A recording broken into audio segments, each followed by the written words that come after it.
বললাম বিবিরে বলো মা কোন জায়গা আছে। আমি আমার বিবি বললেন ঘরের ওই পাশে কাঠের মধ্যে আগুন দিয়ে মা আগুন তাপাইতেছিল, আগুনের পাশে বসেছিল রাত্রিবেলা শীতের মধ্যে। আমি দ্রুত গতিতে খুব উত্তপ্ত মেজাজ নিয়ে মায়ের দিকে গেলাম। মা আগুনের পাশে বসেছিল, আমি পিছন দিক দিয়ে যে মায়ের পিঠের মধ্যে লাথি কষে মারলাম। একটা লাথি মারার সঙ্গে সঙ্গে মা আগুনের মধ্যে ছিটকে আগুনের মধ্যে পড়ে গেল। আল্লাহর একজন ওলি কাবা শরীফে প্রত্যেক বছর হজে যান, আর উনি দেখলেন কাবার পাশে একজন যুবক হাত কাটা, একটা যুবকের পা কাটা, চোখ উঠানো, ওই কাবা শরীফের পাশে মাকাম ইব্রাহিমে বসে বসে কাঁদে, বসে বসে কাঁদে আর আল্লাহ আমারে মাফ করে দাও, আল্লাহ আমারে মাফ করে দাও। কিছু সময় পরে আল্লাহ আল্লাহ আল্লাহ আল্লাহ আল্লাহ আল্লাহ জিকির করে, আবার আল্লাহ আমারে মাফ করে দাও, আল্লাহ আমার ভুল হয়ে গেছে মাফ করে দাও, আল্লাহ আমার ভুল হয়ে গেছে মাফ করে দাও। প্রত্যেক বছরে আল্লাহর ওলি হজে যায়, যত সময় মক্কাতে উনি কাটায় তত সময় দেখে মাকাম ইব্রাহিমে বসে বসে আল্লাহ আল্লাহ করে আর খালি মাফ চায় মাফ চায়। শেষ বেলা একদিন যে জিজ্ঞেস করলেন, হে আল্লাহর বান্দা তুমি এখানে বসে বসে কান্দো, আমি দেখি তোমার পা কাটা, চোখ নাই, কারণ কি? তুমি ক্ষমা চাও, প্রত্যেক বছরই মাকাম ইব্রাহিমে তোমাকে দেখি, কারণ কি বলবানি? লোকটা চোখের পানি ছেড়ে দিয়ে বলে, হুজুর কে আপনি? বলে আমি শিবলি নুমানি। বলে হুজুর কারণ কি, কি জন্য আপনি জিজ্ঞেস করেন? বলে বন্ধুরে তোমাকে যতবার আমি কাবায় আসছি ততবারই তোমাকে এখানে দেখি, কারণ কি? তোমার পা নাই, চোখ তোমার নাই, তুমি অন্ধ, তুমি কাঁদো, আল্লাহর বান্দা বলবা কি? তোমার জীবনের কি ঘটনা ঘটেছিল? তখন আল্লাহর বান্দা কেঁদে দিয়ে বলে, হুজুর আমার জীবনের একটা ভুল আমাকে এখানে নিয়ে আসছে, কিন্তু জানি না রাব্বে কারীম আমার জীবনের গুনাহ মাফ করছেনি।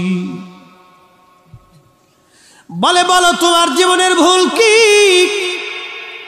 ওই লোকটি কেঁদে বলে, হুজুর আমার আব্বা জান ছিল কাঠুরিয়া, আমার আব্বা মারা গেলেন, তখন আমি মায়ের কোলের মধ্যে দোলনায়, আমার মা ইচ্ছা করলে আরেকটা বিবাহ করতে পারতেন, কিন্তু আমি সন্তানের দিকে তাকায় মা দ্বিতীয় শাদী করেন নাই, দ্বিতীয় স্বামী গ্রহণ করেন নাই।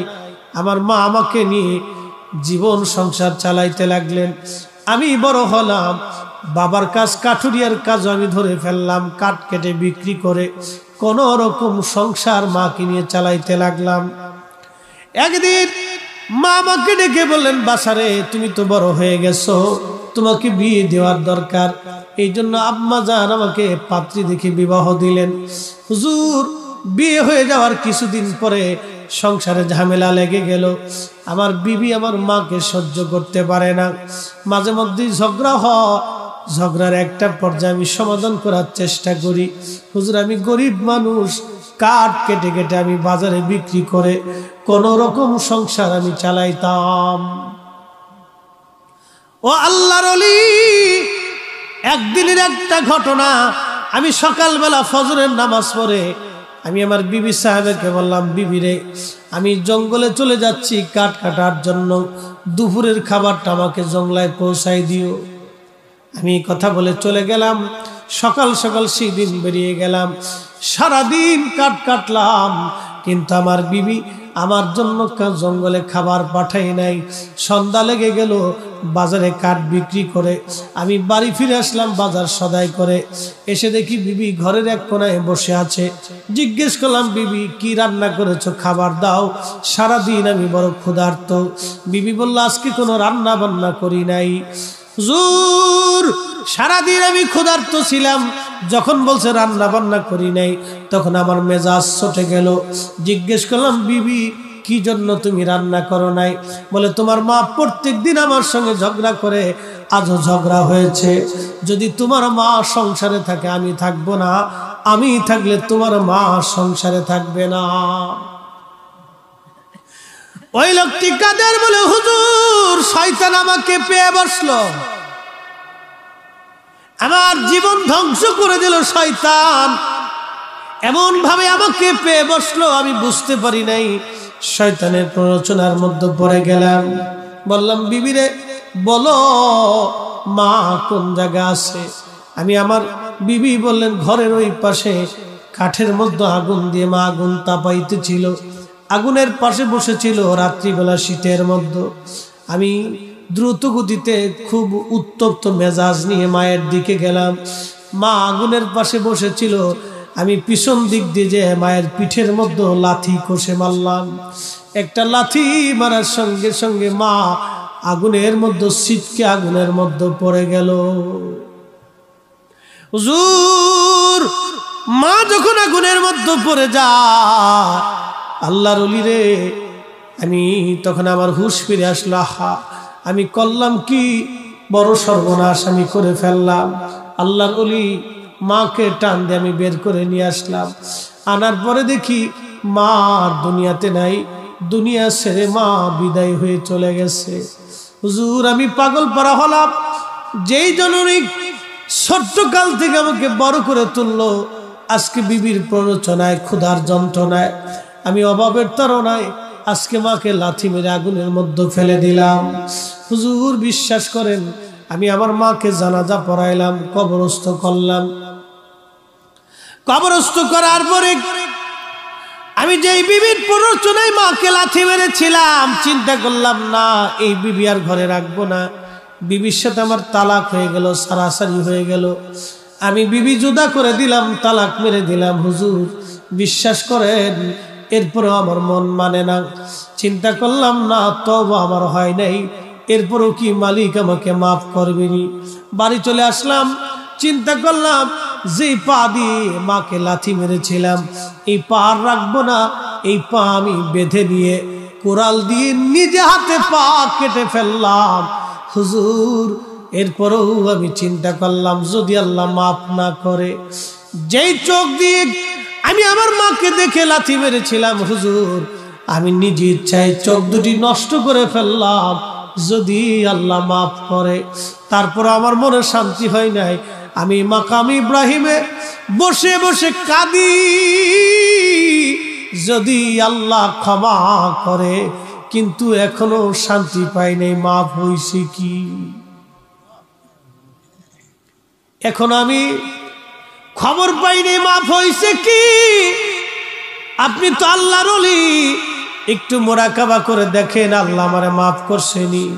আল্লাহর ওলি হাতিমে কাবায় সেজদায় পড়ে যায়, বলেন, ইয়া রব, তোমার বান্দার জীবনের অনেক বড় ভুল, কিন্তু তওবা করতে করতে মাকাম ইব্রাহিম পর্যন্ত আসছে। এখানে বসে বসে কাঁদে, ইয়া রব, তুমি বলো তোমার বান্দার জীবনের গুনাহ মাফ হইছেনি? আল্লাহ এলহাম করে বললেন, বন্ধু, আমার বান্দাকে জানায় দাও, কোটি বছর যদি মাকাম ইব্রাহিমে কাঁদে, আমি মালিক তারে মাফ করব না, তার মা তাকে ক্ষমা না করা পর্যন্ত। ওই লোকটি কাঁদে আর বলে, হুজুর, আমার উপায় কি? তাহলে আমি এত বছর ধরে মাকাম ইব্রাহিমে আসি, বছরের পর বছর ধরে প্রত্যেক বছর আমি হজ করি, এই মাকাম ইব্রাহিমে শুনছি দোয়া কবুল হয়, সে আশায় বসে আছি। গো আল্লাহর ওলি, বলেন আমার জীবনের গুনাহ মাফ হইবেনি? বলে, চলো দেখি তোমার মায়ের কবরের পাশে চলো। মাকামে ইব্রাহিমে বসে বসে কোনো কাজ হবে না। প্রশ্ন রাখবেন, হুজুর, মার কবরের পাশে গেলে কি হবে? বাবার কবরের পাশে গেলে কি হবে? যে যুবকরা, যে বন্ধুরা, বৃদ্ধ বাবাজিরা, আমরা আজকে কবর জিয়ারতগুলি ভুলে গেছি, মা বাবার কবরের পাশে যাই না। আপনি জানেন বাবা মার কবরের পাশে গেলে কি হয়?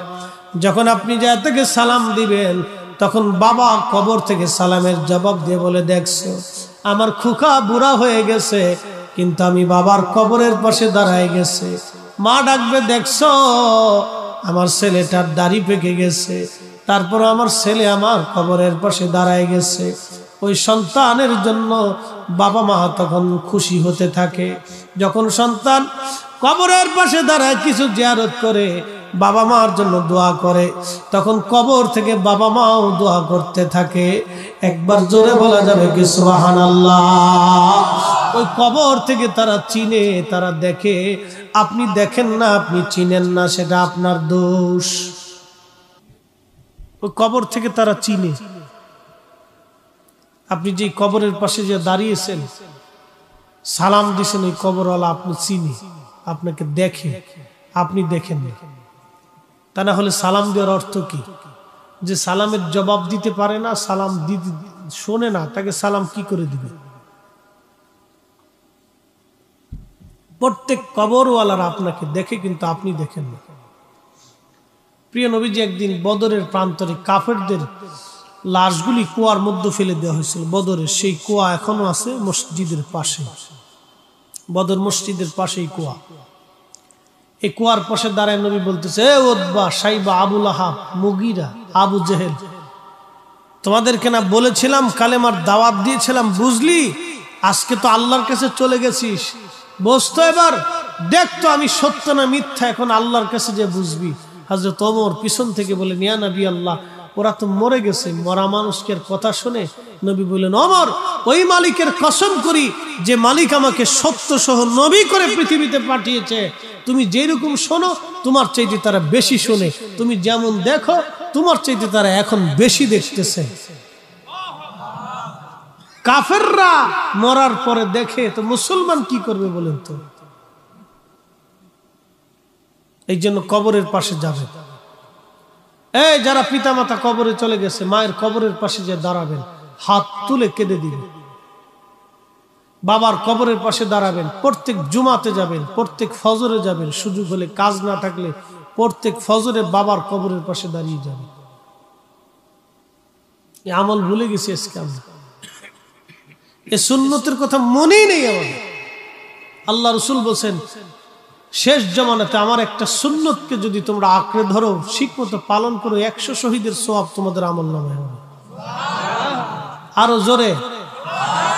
হযরত ফাতেমাতুজ জাহরা প্রত্যেক জুমাতে হাউদে চড়ে, উটের পিঠে চড়ে উহুদে যে আমির হামজার মাজার শরীফের পাশে যে দোয়া করতেন, দাদার জন্য দোয়া করতেন আর কাঁদতেন।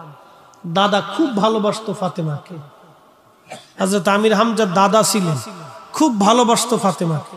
এত ভালোবাসতো, ফাতেমার বিয়ের সময় উট দুম্বা কুরবানি করে, আমার নাতির বিয়ে হচ্ছে, উট দুম্বা জবাই দিয়ে ফাতেমার অলিমা খাওয়াইছিলেন এবং খুব কেয়ার করতেন ফাতেমাকে। এই জন্য ফাতেমা সারা জীবন কৃতজ্ঞ ছিলেন দাদার প্রতি। প্রত্যেক জুমাতে দাদার কবরের পাশে যে দাঁড়ায় কাঁদতেন আর দাদার জন্য দোয়া করতেন। এটার নাম কৃতজ্ঞতা। আমরা অকৃতজ্ঞ হয়ে গেছি, ভাবতেছি মসজিদে নামাজ পড়ে সেজদা দিয়ে বেহেশতে চলে যাবো নাকি। হ্যাঁ, মেজাজ খুব মাঝে মধ্যে চড়া হয়ে যায় নাকি। কুল রাখতে হবে, ঠান্ডা, সব জায়গায় মেজাজ চড়া হলে হবে না। মা এমন একটা জিনিস, রব্বে কারীম জানিয়ে দিলেন, কিয়ামত পর্যন্ত যদি হায়াত হয়, মাকাম ইব্রাহিমে বসেও যদি কাঁদে, আমি আল্লাহ তাকে মাফ করব না, তার মা তাকে ক্ষমা না করা পর্যন্ত।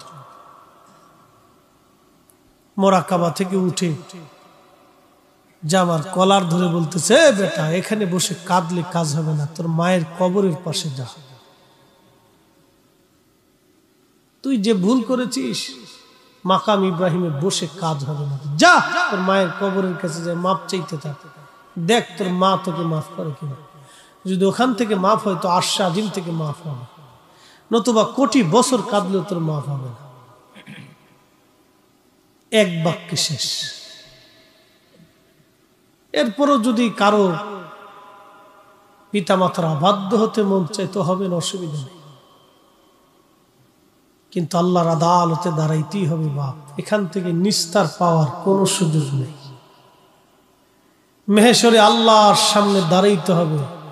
ইন্না বাতশা রাব্বিকা লাশাদীদ। আল্লাহ বলেন, আমার ধরাটা খুব শক্ত ধরা, ধরলে ছুটে পালিয়ে যাওয়ার কোনো সুযোগ নেই। কৃতজ্ঞ হতে হবে। একটা বাবা 40 বছর সন্তানের পিছনে পরিশ্রম করে, একটা মা সন্তানের পিছনে 40 বছর ধরে পরিশ্রম করতে করতে মার জীবনের সব শেষ হয়ে যায়। আহা, এই মা জীবনের সব শেষ করে ফেলে সন্তানের পিছনে সময় ব্যয় করতে করতে, কিন্তু এই সন্তান যখন বড় হয়, তখন এই সন্তান মায়ের সাথে বেঈমানি করে, বাবার সাথে বেঈমানি করে। যখন বাবা মার সাথে বেঈমানি করে, আমার আল্লাহ রাব্বুল কারীম তখন বলে দিলেন, হে বান্দা কাদা রাব্বুকা আল্লা তা'বুদু ইল্লা ইয়াহু ওয়া বিল ওয়ালিদাইনি ইহসানা। আমার বন্দেগী করো, আমার গোলামি করো, বান্দারে সাবধান সাবধান, তোমার পিতামাতার সাথে তুমি ইহসান করো, সুন্দর আচরণ করো। কিন্তু সন্তান যখন বয়স হয়ে যায়, বাবা মার সাথে বেঈমানি করে বসে। বহু সন্তান আছে বেঈমানি করে। তাহলে যখন বেঈমানি করলো তখন বেজার হয়ে যায় কে? একসাথে বলেন তো, কে বেজার হয়? আল্লাহ বেজার হয়। একটা ঘটনা আপনাদেরকে শুনি। এই যে শুকর, কৃতজ্ঞতা, বাংলায় বলে কৃতজ্ঞতা। আপনি একটা লোকের উপকার করছেন, এটা একটা মানে আপনার উপকার করছেন, সে আপনার প্রতি কৃতজ্ঞ হওয়া উচিত। মনোযোগ দিয়ে, আমাদের দেশে কিছু মানুষ আছে খুব দাওয়াত করে খাওয়াইছে, খাওয়ানোর পরে ডাইলি লবণ কম হয়েছে, গোশতে একটু মশলা কম হয়েছে। ও খাইতে যাওয়ার সময় কম হয়েছে, ধুর খাবার টাবার তো ভালোই দিছিল, কিন্তু গোশত ভালো হয়েছে না, ডাইলি লবণ কম হয়েছে। আবার কাউরে যদি খাবার একটু কম দিয়ে বসেন, তাহলে পরে যাওয়ার সময় দাওয়াত দিছে, খাবার দিতে পারে নাই, তো দাওয়াত দিল কে আর খাবার দিতে পারলো না কে? তো দাওয়াত দেওয়ার দরকার কি? এরকম কিছু মানুষ আছে খাবার নিয়ে সমালোচনা করে, এগুলো কুত্তার চাইতেও খারাপ। কথা খারাপ বলছি? একটা লোক আপনাকে দাওয়াত দিছে, সে সর্বাত্মক চেষ্টা করছে আপনাকে ভালো খাওয়ানোর জন্য। আপনার পাতে যা দিছে ওইটা খাইয়ে আপনি আল্লাহর দরবারে শুকর করতে হবে, আল্লাহ তুমি আমার জন্য যা বরাদ্দ করছো রিজিক আমি খাইছি, তোমার বান্দা আমারে খাওয়াইছে, সে চেষ্টা করছে, তুমি আরো তার বেশি করে খাওয়ানোর তৌফিক দাও। আমাদের দরকার ছিল তার জন্য দোয়া করা, আল্লাহর শুকর করে। এটা না করে আমরা সমালোচনা করতেছি, তার মানে কুত্তাও ফেল হয়ে গেছে। এটার নাম হলো অকৃতজ্ঞতা। বাজান, দুনিয়ার থেকে কবরে চলে যাব, এই বাংলাদেশে কোটি কোটি টাকার মালিক আছে। মাহফিল যারা দেয় তারা কোটি টাকার মালিক হয় না বাবা, তারা ইন্ডাস্ট্রির মালিক হয় না। মাহফিলে যারা বসে তারা বাবা বড় বড় ধনী ব্যক্তিরা মাহফিলে বসে না। মাহফিলে যারা বসে মধ্যবিত্ত এবং দরিদ্র শ্রেণীর মানুষ মাহফিলে বসে। এই জন্য নবী বলছেন, আমার গরিব উম্মতরা ধনীদের 500 বছর আগে জান্নাতে যাবে। তাও কোন 500 বছর জানেননি? দুনিয়ার 50,000 বছর আর আখিরাতের একদিন, সেই দিনের 500 বছর আগে গরিবরা জান্নাতে চলে যাবে। সুবহানাল্লাহকে আসতে হবে আরো জোরে। মুসলমান খুবই মনোযোগ দিয়ে শুনেন, এই পৃথিবী থেকে আমরা কবরে চলে যাব। এই বাংলাদেশের কোটি কোটি টাকার মালিক আছে, গ্রুপ ইন্ডাস্ট্রির মালিক আছে, কবরে চলে গেছে। সন্তান কবরের পাশে দাঁড়ায় না। বনানী, গুলশান এবং ওই আপনার কি বলে আজিমপুর গোরস্থান, বড় বড় গোরস্থান, সন্তান বাবা মার জন্য দোয়া করার সময় পর্যন্ত পায় না। কিন্তু দুনিয়াতে যদি একটা নেককার সন্তান রেখে যান, নামাজের পরে সন্তান দোয়া করবে। এখন তো আবার একদল আছে নামাজের পরে দোয়া টোয়া মানে না, এরা তো ডাইরেক্ট আল্লাহরে পাইতে চায়, আল্লাহরে খুশি করতে চায়। কিন্তু না না না, আল্লাহর দরবারে হাত বাড়াইতে হবে, অনুনয় বিনয় করে আল্লাহর কাছে দরখাস্ত করা লাগবে, আল্লাহর কাছে কাঁদতে হবে, কাঁদলেই আল্লাহ খুশি হয়ে যাবে। আমরা সেজদা আল্লাহর দরবারে পছন্দ নাও হতে পারে, কিন্তু চোখের পানি খোদার দরবারে পছন্দ হয়। আল্লাহর নবী বলেন, আমার উম্মত যখন খোদা রব্বে কারীমের দরবারে চোখের পানি দিয়া মাছির মাথার পরিমাণ একটু পানি যদি একবার চোখ দিয়ে গড়াইয়া এই গোশতের উপরে এসে পড়েই যায়, আল্লাহর নবী ডাক দেয়া বলতেছেন, শোনো, আমার আল্লাহ পাক খুশি হইয়া 7টা জাহান্নামের আগুন ওই পানি দিয়ে আল্লাহ নিভাইয়া দেবে। একবার জোরে বলা যাবে কি সুবহানাল্লাহ? চোখের পানির দাম আছে না নাই? অনেক দাম, অনেক দাম। এই দাম আমি বুঝাইতে পারতাম না। একটু মাছির মাথা পরিমাণ পড়তে দেরি হবে, মাফ হইতে দেরি হবে। যে যাই বলুক, রব্বে কারীমের দরবারে হাত তুলে চোখের পানি ছেড়ে দিবে। এত বেদাতের ফতোয়া বোঝার দরকার নেই, বহুত বুঝছি আমরা, বুঝতে বুঝতে এই পর্যন্ত আসলাম। আহা, উম্মতের সর্বনাশ হয়ে যাচ্ছে। শয়তান খুব সুকৌশলে মুসলমানদেরকে ইস্তিগফার থেকে সরিয়ে দিচ্ছে, খুব সুকৌশলে সরিয়ে দিচ্ছে। কোন সময় বান্দাকে আল্লাহ কবুল করবে, ক্ষমা করবে, আমরা কেউ জানি না। কথা বলেন ঠিক কিনা? হ্যাঁ, খুব মনোযোগ দিন। পৃথিবী থেকে আমরা কবরে চলে যাব। করোনার ভিতরে বহু মানুষ মারা গেছে, বহু সন্তান বাবার কবরের পাশেও পর্যন্ত ভয়ে যায় নাই, জানাজাতেও যায় নাই। তাহলে এই সন্তান রেখে লাভ হবে কি? এরকম সন্তানের সাথে 2-4টা কুত্তা বলা ভালো। কথা খারাপ বলছি? কঠিন বিপদের সময় যদি সন্তানকে পাশের কাছে না পাওয়া যায়, তাহলে মেহেশ্বরের মাঠে কি হবে বলেন তো? এই জন্য কবরের পাশে সন্তানকে শিক্ষা দেবেন, নিজে হাতে করে আপনার বাবার কবরের পাশে আপনার ছেলেকে দাঁড়া করাই দিবেন। আপনার সন্তানকে দাঁড়া করে বলবেন, এটা তোমার দাদার কবর, জিয়ারত করো। ও জিয়ারত করবে। আপনি মরে যাওয়ার পরে আপনার নাতিকে হাত ধরে নিয়ে এসে বলবে, এটা তোমার দাদার কবর। কবরের পাশে দাঁড়িয়ে যাবে। মানুষ অসুস্থ হইলে কেউ যদি দেখতে যায় তো মানুষ খুব খুশি হয়। কবরে চলে গেলে কেউ যদি কবরের পাশে বান্দাকে দেখতে যায় তো কবরওয়ালা খুশি হয়। এত সহজ করে আর বুঝাইতে পারবো না। কবরওয়ালা খুশি হয়। পৃথিবী থেকে একদিন আমরা শূন্যে চলে যাব, একবারে খালি হাতে, কিছুই নেওয়ার সুযোগ নেই।